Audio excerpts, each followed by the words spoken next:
Kasultanan ini dulu merupakan sebuah kadipaten yang tunduk atas perintah dari Kesultanan Majapahit. Namun pada akhirnya menjadi kerajaan Islam pertama yang ada di Indonesia. Kerajaan apa itu? Ini dia Kesultanan Demak.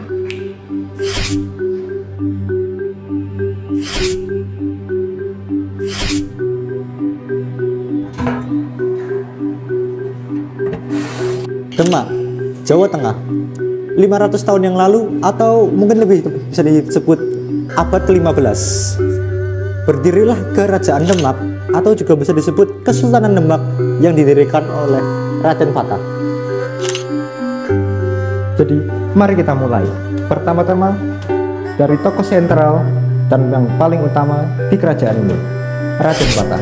Menurut seorang sejarawan Australia bernama MC Raycroft, ia memperkirakan bahwa Raden Patah aslinya merupakan seorang Tionghoa Muslim dengan nama asli Jak Ho. Sebagaimana dikisahkan dalam Babat Tanah Jawi, Raden Patah diduga merupakan anak dari Pak Brawijaya V dan seorang seni Tionghoa. Dan itulah yang menjelaskan kenapa beliau diduga sebagai seorang Tionghoa. Nah tapi bang, cara dia mendirikan Kerajaan Demak itu gimana ya? Dia pakai jin gitu? Ya enggak gitu tuh. Majapahit pada saat zaman dipimpin oleh Raja Brahmawijaya kelima sempat goyah akibat diserbu oleh kerajaan Kediri yang menyebabkan beliau tewas dan digantikan oleh ini gimana bacanya? Bentar. Girindrawardana. Nah, ya itu. Beberapa tahun lamanya saat Majapahit dipimpin oleh Girindrawardana, memberontaklah Raden Patah terhadap kerajaan Majapahit yang didasari oleh ketidakstabilan sosial politik pada waktu itu dan beberapa faktor-faktor lain. Fakta menariknya adalah Sunan Ampel, guru dari Prabu Patah, sempat melarangnya untuk memberontak pada Majapahit. Tapi ya, dia tetap melakukannya sih. Terkait pemerintahan, pada tahun 1479, Raden Patah mendirikan Masjid Agung Demak.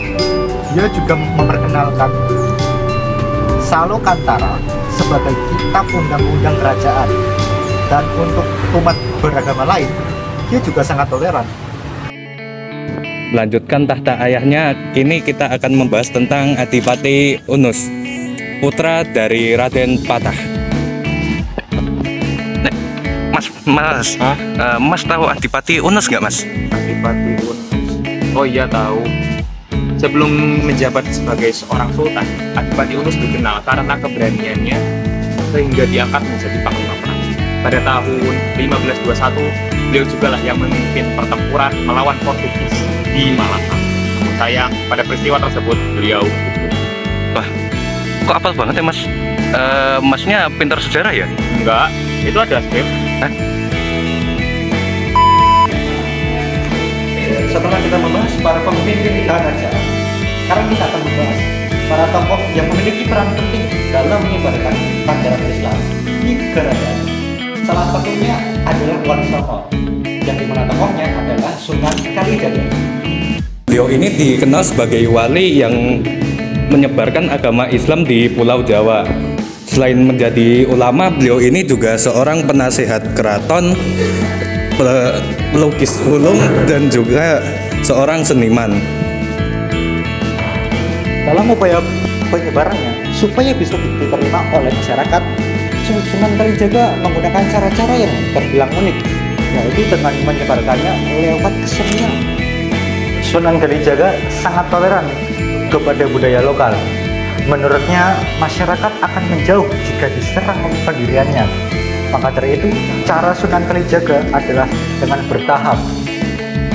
Sunan Kalijaga berkeyakinan bahwa jika Islam sudah dipahami, maka kebiasaan lama akan perlahan-lahan menghilang. Oke, kita lanjut aja. Untuk terkait perkembangan kerajaan dan masa kejayaan, mungkin masnya yang sebelah kanan bisa tolong ceritakan. Jadi perkembangan Kerajaan Demak itu mulai terjadi sekitar kemunduran Majapahit dan juga perkembangan Islam di Jawa. Kerajaan Demak di bawah kepemimpinan Raden Patah dengan adanya perantara sentral dari Wali Songo berhasil memperluas wilayah kekuasaannya dengan menaklukkan kerajaan-kerajaan Hindu-Buddha seperti Kerajaan Pajajaran, Blambangan, dan Wirabumi.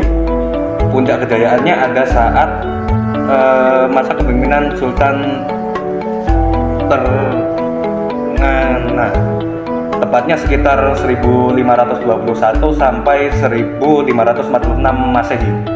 Oh, gitu ya. Oke, siap.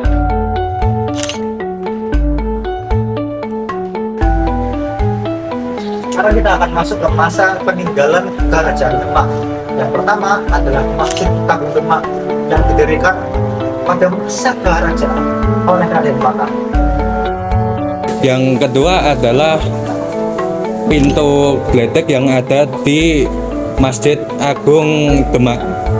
Konon katanya gambaran gledek yang ada di Masjid Agung Demak digambar oleh Ki Ageng Selo yang menangkap gledek itu pada zaman Wali Songo.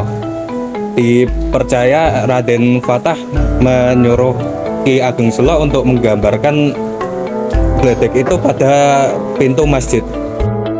Dan sekarang kita akan memasuki bab kelima, sekaligus bab penutup.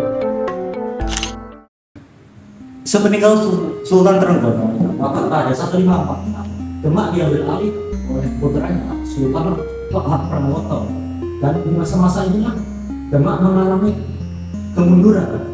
Sebelum terbunuhnya sang ayah, terjadi persaingan panas antara Sultan Prawoto dan juga Pangeran Surowiyoto. Pangeran Surowiyoto adalah seorang putra mahkota dari Kesultanan Demak. Konflik ini berlanjut pada terbunuhnya Surowiyoto di tangan Pangeran Prawoto. Setahun kemudian, tepatnya pada 1547, Sunan Prawoto dan istrinya dibunuh oleh pengikut yang merupakan pengikut Pangeran Aryo Danangsa. Dan faktanya, Pangeran Danangsa adalah anak dari Surowiyoto. Dan jadilah kematian Pangeran Prawoto disebabkan oleh putra dari seseorang yang telah dia bunuh setahun sebelumnya. Berlanjut, konflik ini membuat adipati-adipati di bawah Demak memusuhi Pangeran Arya. Salah satunya adalah menantu Sultan Trenggono, yaitu Joko Tingkir. Puncak dari peristiwa ini, Arya dibunuh oleh Trutawijaya yang seorang anak angkat dari Joko Tingkir. Dengan terbunuhnya Arya, maka berakhirlah sudah era Kesultanan Demak. Nah, jadi itu dia sedikit rekap dari perjalanan kerajaan Islam pertama di Nusantara. Mohon maaf jika dalam video ini terdapat kesalahan penyebutan atau penulisan. Dan tolong juga untuk tambahkan komentar pada fakta-fakta sejarah yang kami salah. Akhir kata, semoga mengedukasi. Sekian dan terima kasih.